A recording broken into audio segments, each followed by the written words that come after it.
bà xôm group chụp số đó là bom bồn học này chỉ ti group bán bà xôm spa cung mà căn video này mục chi accounting principle bà hay dừng công bông tài sản được trong mấy đến thì bay GMP final account mà cần lý trong cào bàไอ้พองได้นุคือยังกำปงแต่โจลมาดอลกระทะคันทอมเลยบุญบา section 4 how the structure of a business influences its accounting system แบบระเบียบได้รัชนาสัมพันธ์บอกลำพ้นมีอิทธิพลแต่เลือประปวนเกิดในบอกเวียแบบจังในขนมนี้เกี่ยจังเป็นเจ้าบางคนทำประปวนกันนี้วิอาจปลายปลุกปีกระมุนมวยแต่กระมุนมวยวิอาจโดยคณีต่างสองเทคือวิอาจใช้ตัวเลือรัชนาสัมพันธ์ในกระมุนแบบแต่กระมุนนั้นวิจิประเภทไอแบบประเภทไอรัชนาสัมพันธ์วิจังกันนี้การเงี้ยกันนี้ก็วิสรอบสำรอบคลุ้นตัวตามนั่นไงบ่ามันอาจได้คาดทำวิธีแต่แบบนี้แบบนู้นต่างสองมันอาจที่คือวิธีแต่มีการปรับดูโอเคตามบางคนเมื่อกี้ในนอมบงติ๊กบางคนตัดintroduction in chapter 2 we look at the way which the transaction are recorded in typical accounting system บ่าจังการปีเมเรียนตีมวยตีปียึดบานในเยกนี่ปีระเบียบได้ปรับประกาศจากบานกอตรามในขนมประปวนแก่ไหนบ้าง most business use this type of system บ้างกรมคนจิตร้านปลายปลาประปวนนู่ประปวนการไปยังกอดตีมวยตีปีทั้งนั้นมีน journal มีน ledger มีน sale transaction credit transaction มีนไอโฮไฮล่างนั้นจังพิจารณาคือเกี่ยวกับอย่างจังพิจารณาปัญหามันเมนครบตั้งออกตี they book analyze car receipt they book analyze site payment they book general ledger and personal ledger โอเคจังกิธามีนสภาพกตราประจำทั้งไงมีนสภาพตัวประประจำทั้งไงมีนสภาพจำหน่ายประประจำทั้งไงมีนสภาพทอมตัวตื้อได้ยังมาศึกษามีนสันตุ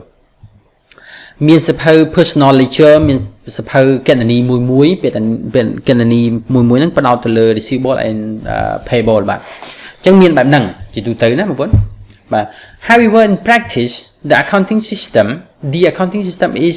adapted to the need of the individual organization. จังกิธาตัวชียังเรียนจังกระดอยปันใต้ในขนมการอนุวัตจะได้แบบประปวนกันในคือตระบานเกยโยกตัวปลายปลาดาวโยงตัวตามดำเนินการแต่เราบอกอังกฤษเพียบในมวยแบบมันเป็นฟื้นจังต่างสองเตคือโยงตัวตามอังกฤษมวยเซ็งนี้คือโยกพนัยนามวยอยู่ตัวปลายปลาอัดโยต่างสองตัวปลายปลาเต It reflects the way in which the business is organized and the activity that it carry out บ่จังคือกิจการนั้นดำไปวิชโลบัญจังtừ lứaในการริบจ้ำระหว่างอังกฤษบอกเกบ่การริบจ้ำบอกจำนวนบอกเกให้ในสการมาเพียบได้ผู้เกี่ยนวัดบ่จังการมาเพียบเกี่ยนวัดเรื่องแจ๊จังมันอาจโยเรื่องต่างๆน้องเมาประพวนกันในถึงอันนั้นโยมาอ่านวัดมาเนี่ยจังเกิดโดพนัยคล้ายโยมาอ่านวัดเห็นไหมจังวิปากปออะไรนั่งได้ซอเป็นเจ้าท่ารัชนาสัมพันธ์บอกลงเยอะวิปากปอดอลประพวนกันในบ่ประพวนตัวมือ example ได้เกี่ยเลือกเมาส์ดำไปชลบัญจังอัมพีรัชนาสัมพันธ์ให้ปากปอดอลการก่อสร้างกันในบ่ example the type of business ประเภทกลุ่มคนประพวนมันนะแต่ถ้า retailer selling good for cash does not need sell the book or sell ledger because there are no credit sale มาจังกิธากรมพลลุรีกรมพลลุตำแหน่งรีมันทานลุมันลุดมมัน wholesaler นะลุอะไรที่ชนประตัวแบบคือลุเฉลยมันอนุญาตให้มีนโดยเฉพาะมันตรการสิเพอลุจำเป็นที่หรือสากลลุเฉลยจังก็ตรการสิเพอก็ตราลุจำเป็นที่ปีพรัวหรือก็เนี่ยแกนนี้โกนหม่อมนอลอัดเธอกาสภาพทอมในแกนนี้โกนหม่อมนอลเพราะอัดมีโลจิเปียพอปีโปรไฮนี่อัดมีโลจิเปียยังไงเห็นนะจังโยแต่สภาพตัวลอยครับผมเช่นในขนมสภาพโลมีใบมีโลจิเปียโลบานลอยให้นั่งโลตลับจังอาโยแต่สภาพลอยให้นั่งโลตลับหรือก็โลตลับนั่งได้โจมสภาพลอยตัวแต่มาดองสภาพลุยตัวบานลุยนะบางคนเคยเห็นจังสภาพมวยจำนวนที่เธอบานอัดโยมมาปลาทีนั่นเป็นอะไรแบบนี้ที่ปีบางคน A business that sells service rather than goods may not have a significant volume of credit purchase បាទក្រុមហ៊ុនដែលលក់សេវាកម្មឬក៏ផ្ដល់សេវាកម្មដែលមិនលក់ទំនិញពួកគេអាចនឹងគ្មានការទិញជាពាក់ទេឬក៏គ្មានបរិមាណនៃការទិញជាពាក់ច្រើនទេទិញក៏ទិញតិចតួចដែរអូខេ Therefore it may not practical use to use purchase book or purchase payable ledger បាទដូច្នេះវាអាចនឹងមិនត្រូវបានគេយកមកប្រើប្រាស់ទេសភៅទិញជាពាក់ប្រចាំថ្ងៃអត់យកមកប្រើទេអូខេឬក៏សភៅធំនៃការចំពាក់បាទក៏គេមិនប្រើដែរព្រោះវាអត់សូវមាននោះបងប្អូន Instead purchase are recorded in the cash book when the invoice is paid and the general ledger is adjusted for the invoice received but not paid at the year end បាទអញ្ចឹងគេថាជំនួសមកវិញមិនថាអត់ប្រើគេជំនួសមកវិញការទិញទាំងអស់ត្រូវបានគេកត់នៅក្នុងសិភៅវិឡាសិភៅលុយបណ្ដោយទិញពេលឲ្យលុយកត់នៅក្នុងបាទនៅពេលដែលវិក័យប័ត្រត្រូវបានយើងបង់បាទហើយសិភៅ General Ledger ត្រូវបានគេយកមកប្រើដើម្បីធ្វើការកែតម្រូវវិក័យប័ត្រទាំងឡាយណាដែលយើងបានទទួលហើយមិនទាន់បានបង់លុយឲ្យគេនៅចុងឆ្នាំអញ្ចឹងពេលដែលមានរឿងវិក័យប័ត្រចុងឆ្នាំមិនទាន់បង់លុយឲ្យគេយើងកត់នៅក្នុង journal បងប្អូនឃើញទេអញ្ចឹងគេអត់ប្រើសភៅផ្សេងនោះច្រើនទេដល់កន្លែងនេះបងប្អូនខ្លះកំពុងតែថាលោកគ្រូដូចជាយើងអត់បានរៀនអាសភៅដែលនិយាយមិញឥឡូវហ្នឹងទេនៅក្នុងផានយើងណាអញ្ចឹងជាក់ស្ដែងណាស់ដោយសារយើងនិយាយពី accounting principle អញ្ចឹងអត់បាននិយាយអំពី bookkeeping ទេបាទអញ្ចឹងវាមានសភៅកត់តាដំបូងនេះគេហៅថា book of original entry បងប្អូន original entry ចឹងខ្ញុំបង្ហាញខ្លះប៉ុន្តែមិនបានបង្ហាញលម្អិតទេបើសិនជាបងប្អូនត្រូវការយល់ដឹងអំពីវាបងប្អូនអាចស្នើមកខ្ញុំមកខាងសាលាមានបើកវគ្គបំពន់វគ្គខ្លីជូនវគ្គជំនាញនឹងជូនបងប្អូនណាចឹងអាច apply សួរមកខាងកាល័យជំនាញមកអូខេណាចាប់ពី20នាក់ឡើងគឺនឹងបើកខុសឲ្យបងប្អូនបានណាអូខេអញ្ចឹងវាមានចេះនៅក្នុងសភៅកត់ត្រាដំបូងនោះវាមានសភៅលក់ sell ផ្កាយមួយមក sell បាទក្នុង sell នេះអាចមាន3ក្បាលសភៅមាន sell day book សភៅលក់ជាពាក់ប្រចាំថ្ងៃមានcash receipt សភៅទទួលប្រាក់ឬក៏លក់បានលុយហើយនឹង sell return day book សភៅបញ្ជូនទំនិញត្រឡប់ប្រចាំថ្ងៃបាទ sell return day book នេះអាចនឹងត្រូវបានគេដាក់នៅក្នុង sell day book តែម្ដងក៏បានដែរ sell return day book បាទនេះក្នុងការ sell ដល់ពេល purchase បាទនៅពេលដែលយើងទិញក៏មាន3ក្បាលប្រភេទដូចគ្នាដែរគឺមាន sell day book sell day book ខុសហើយដូចគ្នាស្អីឈ្មោះដូចគ្នាទៀតលំនាំដូចគ្នាប៉ុន្តែឈ្មោះសភៅខុសគ្នាបងប្អូនណា purchase day book ទេបងប្អូនបាទមាន cash payment បាទ cash payment សភៅចំណាយលុយខាងលើនោះសភៅទិញជាពាក់ប្រចាំថ្ងៃហើយនឹងpurchase return day book purchase return day book បងប្អូនទាំងគ្នាទីមួយគ្នាបាទអញ្ចឹងយើងមានសភៅ6ក្បាលហ្នឹងហើយបន្ទាប់ពីនោះមកការងារកណនីរបស់យើងប្រើ journal បងប្អូននេះអញ្ចឹងមានសភៅដំបូង journal មួយទៀតឃើញទេអញ្ចឹងនៅពេលដែលយើងក្នុងករណីគេឧទាហរណ៍នេះបងប្អូនក្នុងករណីគេឧទាហរណ៍ថាបើសិនជាក្រុមហ៊ុនយើងលក់សេវាកម្មយើងអត់ប្រើ purchase day book ទេយើងប្រើ cash payment យកបណ្ដោយហើយនៅពេលដែលមានវិជ្ជាពាក់ដោយសារយើងអត់ប្រើសភៅជាពាក់យើងអត់ដល់ពេលមានជាពាក់យើងកត់នៅក្នុង journal តែម្ដងបងប្អូនកត់នៅក្នុង journal ចុងឆ្នាំយើងកែតម្រូវ adjustment នៅមេរៀនចុងក្រោយរបស់យើងហ្នឹងមេរៀនចុងក្រោយអីដូចជាមេរៀន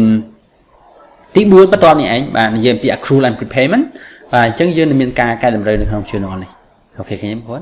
បាទអញ្ចឹងមិនមែនសុទ្ធតែសភៅទាំងអស់នេះត្រូវបានយកទៅប្រើប្រាស់ទេបាទមិនមែនសុទ្ធតែអញ្ចឹងទេវាអាស្រ័យទៅតាមរចនាសម្ព័ន្ធរបស់ក្រុមហ៊ុនវាអាស្រ័យទៅលើសកម្មភាពរបស់ក្រុមហ៊ុនដែលអនុវត្តបាទនេះទី1ប្រភេទណាទី2ទំហំវាម្ដង បងប្អូនរចនាសម្ព័ន្ធបាទតើតើទំហំ size of the business and number of staff បាទទំហំនៃក្រុមហ៊ុនហើយនិងចំនួននៃបុគ្គលិកនៅក្នុងក្រុមហ៊ុនអូខេខ្ញុំយកពណ៌ក្រហមបាទគេថា a large business is likely to employ one or more qualified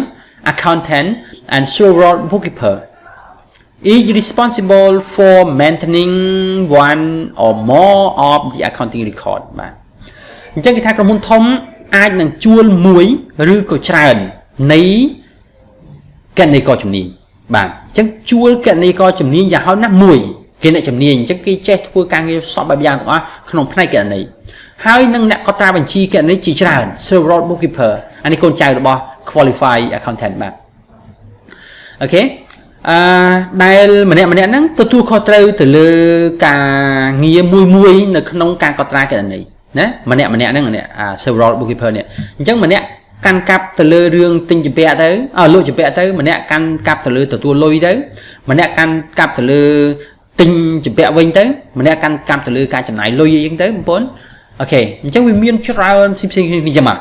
នឹងបើសិនជាក្រុមហ៊ុនគេធំហើយនៅមានចំនួនបុគ្គលិកច្រើនអូខេបងប្អូនមើល The account staff have the time and the ability to operate a full accounting system បាទអញ្ចឹងគេថាបុគ្គលិកគណនេយ្យទាំងអស់ហ្នឹងនឹងមានពេលវេលាគ្រប់គ្រាន់ហើយមានសមត្ថភាពក្នុងការធ្វើការងារគណនេយ្យបានពេញលេញតែម្ដងចឹងក្រុមហ៊ុនធំគឺធ្វើទាំងអស់ពេញលេញតែបើក្រុមហ៊ុនតូចៗឬក៏ប្រភេទអីដូចលើកឡើងហ្នឹងគឺធ្វើអត់បានដូចទេណាបងប្អូននេះក្រុមហ៊ុនធំយើងមើលក្រុមហ៊ុនតូច A small business may have only one person to deal with the accounts អូខេអញ្ចឹងគេថាក្រុមហ៊ុនតូចអាចមានមនុស្សម្នាក់ទេដែលធ្វើការងារគណនេយ្យទាំងមូលតែម្ដង In this situation អានេះ in បងប្អូន error បន្តិចទៅជា font Thai បាទ In this situation there may be only the more essential accounting record possibly only a cash book and copy of invoice បាទអញ្ចឹងគេថានៅក្នុងស្ថានភាពនេះវាអាចមានតែការកត់ត្រាសំខាន់ប៉ុណ្ណោះដែលត្រូវធ្វើឡើង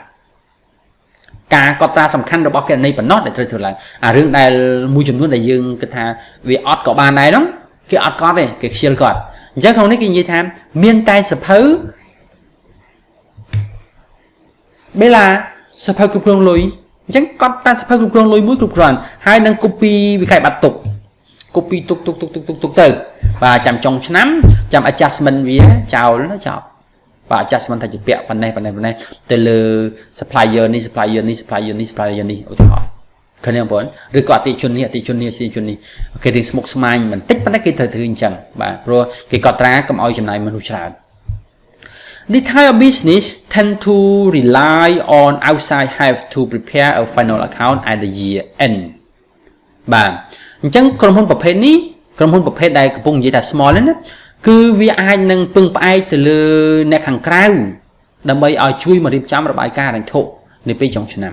គេធ្វើអញ្ចឹងដល់ពេលរបាយការណ៍ហិរញ្ញវត្ថុធ្វើអត់រួចទេអត់មានព័ត៌មានគ្រប់គ្រាន់ទេដោយសារក៏អត់មានគណនេយ្យករជំនាញអញ្ចឹងក៏គ្រប់គ្រងតែលុយទេដល់ពេលចុងឆ្នាំឡើងពន្ធដារគេត្រូវការរបាយការណ៍អញ្ចឹងធ្វើម៉េចគឺពឹងគេជួលអ្នកខាងក្រៅមកឲ្យរៀបចំរបាយការណ៍ឲ្យទៅឲ្យលុយគេឲ្យកាក់គេទៅអញ្ចឹងវារស់អាក្រុមហ៊ុន